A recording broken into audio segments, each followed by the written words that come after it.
Welcome to absolute legends. I am Bumfries, I am Pete, I am back, and we've done a series on a few houses. I've done some designer ones. Now we're creeping to the niche world, and we're going to talk about a house that's actually quite affordable. It's not going to break the bank. It's one of those fragrance houses that actually, if you're going to start getting into niche world, it's not a bad one to start with. There's Montal you can go with, which is quite a strong house. Mancera, again, very affordable. And this is another house I think you should go into. This house of Etat Libre D'orange. It was founded in 2006. I got 10 fragrances in. Now, this is not all the fragrances from this house because I don't have them all. But these are 10 of my favourites I think people should know about. So, as always, I'm going to crack on into this. There's no honourable mentions. I mean, like I say, there is other ones I could talk about. It's 500, Frustration, I Am Trash. I don't have them yet, so if I don't have them, I can't talk about them. So, as always, we're going to crack on into this list, talk about these fragrances, and let you know what I think about them. Let's get it out. Alright, I will say this, that I think there was 2 in this list that have been discontinued. So, I'm pre-warning you now. I'll let you know which ones they are. But all the rest of them, as far as I'm aware, are still available. So, if there's anything different, shoot the message. I'm not sure about this. But we start out in 2021. Now, like I say, that's 15 years of this whole enterprise.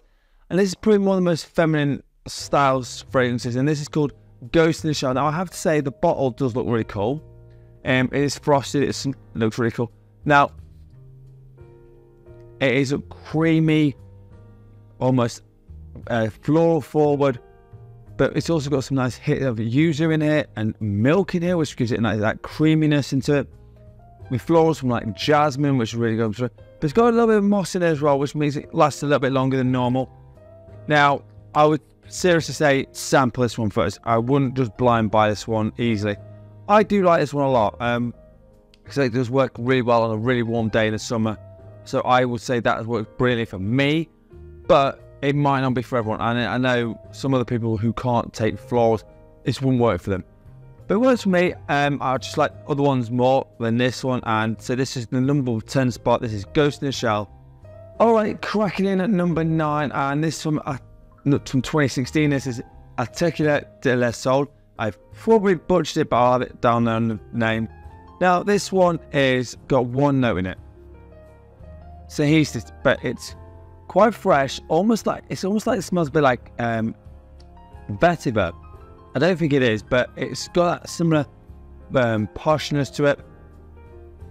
But it smells really nice. It's very clean, very classy. Nothing complex about this. It's pretty much, it's a linear fragrance, so it works brilliantly for me. It's kind of almost like a Dunwich fragrance when I want to smell a bit better than most.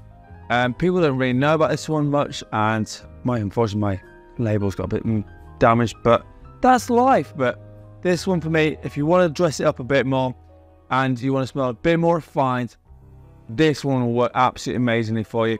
So this is Attaquer Le Soleil. Alright, cracking in number 8, and this is one of the first discontinued ones, and I was lucky to find this one. This came out just under a decade ago, from 2015, and this is called True Lust. Now, I will say this, it smells freaking awesome. I'm gutted this is gone, but I do have a 100ml bottle, so I'm not too bad. But this is really fresh. It's got lots of tangerine. It's coconut in it, which gives it a nice creaminess to it. It's also got a hint of rice in there, which again, I think it just adds to that creaminess. But for me, the star of the show of this one is the violet leaf. It smells fresh, crunchy, almost like when you open up. Alright, there's 2 ways to look at it. When you snap into a cucumber, it's like a fresh, or you're underneath the waterfall and you can smell that freshness coming up from the bottom of the waterfall. That's what this smells like. Absolutely fantastic. Brilliant for a summer fragrance. Even like a warm spring day, early summer. I think this would work amazing. Like I say, the only downside to this is been discontinued. But if you've got a bottle and you know what it's all about, this one will work amazing for you. Fantastic fragrance. It's a shame it's gone, but this is called True Lust. Alright, the next one. And the other thing I will say about this house is they get stories and they transform them into fragrances, which I think is really cool. But the next one came out in 2012. Excuse my voice, it is a bit down.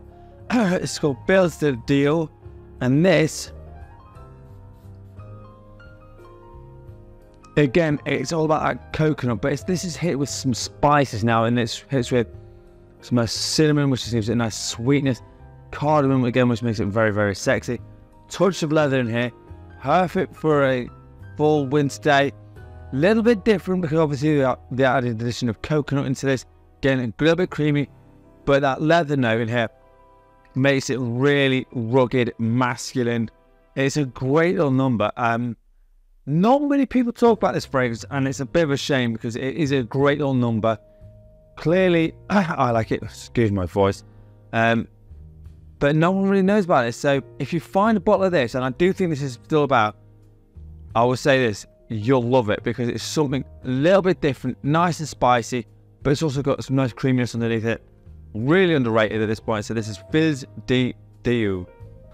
Alright, just missing out on a top 5 space, and this one came out in 2011, and it's called Archives 69. So this, and I think most of these are unisex offerings, so you know most men and women can pull these off. So don't think just because you guys here, women can't pull this off. They pretty much can. Again, this is about paprika, which has got some serious spiciness. It's very punchy in the air, which is really quite attention-seeking, so I don't care. Mandarin, some plum, and the plumness in here is quite a juicy plum. And like a smokiness with incense. It is a very unique fragrance. It is really, really good, especially the colder day. This one will work amazing as well. Kind of like this last one. I think, again, criminally underrated. Not many people in the fragcom talk about Archives 69, and it really does deserve a bit more attention than it has. If you want to smell a little bit different and a little bit unique, and you're not going to break the bank with most of these, I think there's only like 2 of them that are quite more expensive, but these normal ones are pretty much between what, 50 to 70 quid. Again, you can buy designer stuff so it's much more expensive, like you look at Dior. This is a great little number, so this is Archives 69. Oh, we're breaking the top 5 with a discontinued one. Yeah, I've just smacked it right on in it. Excuse my voice. Now, this came out in 2007. Now, I do believe it's been changed to a different name, but I can't actually remember what it's called. Rubbish on my part, I know, sack me now. But this is called Tom of Finland. Now, I recently got this, and this one is absolutely amazing. It's got birch in it, which gives it a real nice smokiness to it. Some lemon in here, but it's all nice and creamy, some vanillic notes. Nice bit of florals with the iris here, which rounds it out really, really nice. It is a real nice one, and a touch of vetiver here, which makes it a little bit classy as well. Shame this is gone now. I can't remember. I'm sure in the comments one of you legends will tell me what it is because I'm having an off day, but that's fine. But Tom of Finland, if you can find the original from 2007, oh my good God, it's absolutely fantastic. I love this one a lot, especially colder days. Winter time, I'm going to bust this out and wear it with some confidence. If we go out for a nice night out, this little puppy is coming out. Now, I know it's discontinued, but I think I can get away with a couple of sprays of this. So this is Tom of Finland. All right, 4th spot, and this one came out in 2009. So obviously the company brings out this one, but this one is an absolute gem. I do believe it's Max Forte's favourite from this house, which fair enough. And this is called Fat Electrician, and I have had a good old dent in my 50ml bottle, so you know, gotta ease up a little bit on that one. But it's that vetiver in here. It smells amazing, but it's also got some creaminess with some whipped cream. Not normal for most male fragrances. It's got olive leaf, which gives it a nice tinge of greenness to it, which is also nice. But it's still, again, smooths it all out with a nice little touch of vanilla. Smells absolutely phenomenal. It is such a lovely fragrance. Well worth finding a bottle. It is like a fun, sophisticated fragrance. That's how I would look at it as. It's criminally underrated, but I know a few of us still talk about this one. Buy a bottle when you can because it smells flipping awesome. Actually, make sure you sample it first. But this is Fat Electrician, and I do think more people need to know about this one. So this is a real good one. Fat Electrician. All right, number 3. This came out in 2008, and this one, for me is an absolute gem. This is Charogne. This one is a real hedonistic word of leather. But it's also got some nice, again, creaminess from the vanilla notes in here. Cardamom gives it a nice, sexy spiciness to it. There's some ginger as well, which gives it a nice hit on it. It just smells fantastic. And then it's still rounded out with a little bit of musk in here. So it is kind of bold, but also playful at the same time. It's criminally underrated. One of those things that, again, colder days, this one will absolutely shine for you no matter what. I would say this, do sample this one first. It might not be for everyone, and that's okay. Like, some of these might not be for everyone, but this one for me, I just think is a great going out party, fun season fragrance. Not many people talk about this one. It's been out for a long time, and people should know about this one a bit more. So this is Charogne. Alright, coming in number 2, and I do believe this is the first ever release from this house, and my good God, did they hit a banger straight off the works. This is Rien. This came out in 2006. Now, excuse my voice again. Oh my God. This is so spicy, but so well done. Cumin in here, which gives it like almost an earthy tone to it, which means it's a bit more wearable. Iris in here, oak moss in here. Again, good longevity. It smells fantastic. Smokiness from some incense and some styrax. It is a great little number. Now, that's not all of this in there, but my good God, you can wear this 3 out of 4 seasons. You can wear it fall, winter, spring. You can wear it wherever you like. It smells that damn good. Still available. Obviously, Rien Intense is more incensey. It's a bit more darker. It does work.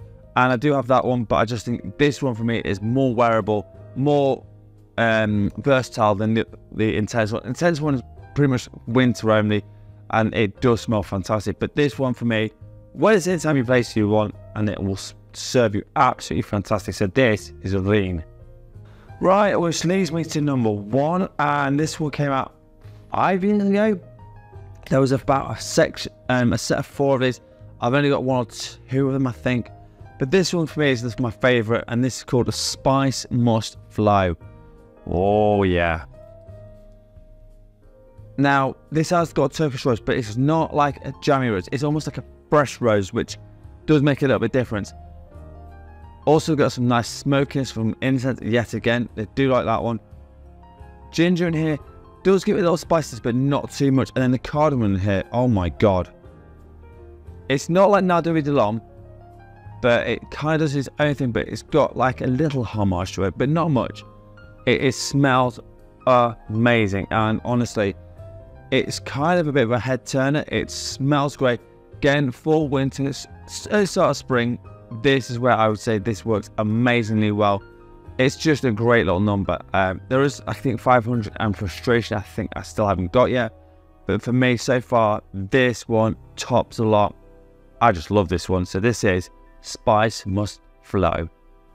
Right, so there you have it. My 10 fragrances that I love from Etat Libre D'orange. I'm sure there is more, and if there is more and you think I should know about, whack them in the comments, let me know. But as always, now time to tell you what my scent of the day is. Alright, my scent of the day, and it's not, I don't know if it's discontinued, but it's not the easiest one to find. This is Gianfranco Ferrer Acqua Azzurra. This is so fresh. It's like been a warmish day in England. It's got that definitely a Charogne vibe. It is really nice. It's just easy to wear. It's like a light enough version of Dior Sauvage, essentially. This is that like easy tea version. It smells great, and sometimes you just want an easy, fresh fragrance. This one is a great little number. As always, let me know in the comments what your scent of the day is. And so this is mine. This is Gianfranco Ferrer Acqua Azzurra. Right, so there you have it. My 10 favourite fragrances from Etat Libre D'orange. Let me know in the comments, is there another house you want me to talk about? Like, I don't care, Mancera or whatever, another niche house you want to talk about? That's fine. Let me know in the comments and I'll happily do that. As always, if you want top 10 list, a fragrance week, or a question, hit me up in the comments. I do pretty much answer to every single message. So if you do send me a message, I mean, it's not straight away, I will get to it. Don't you worry. I do check most days. As also, I'm on TikTok and Instagram with Fun with Francis. And as always, you absolute legends. Smell amazing. So much watching.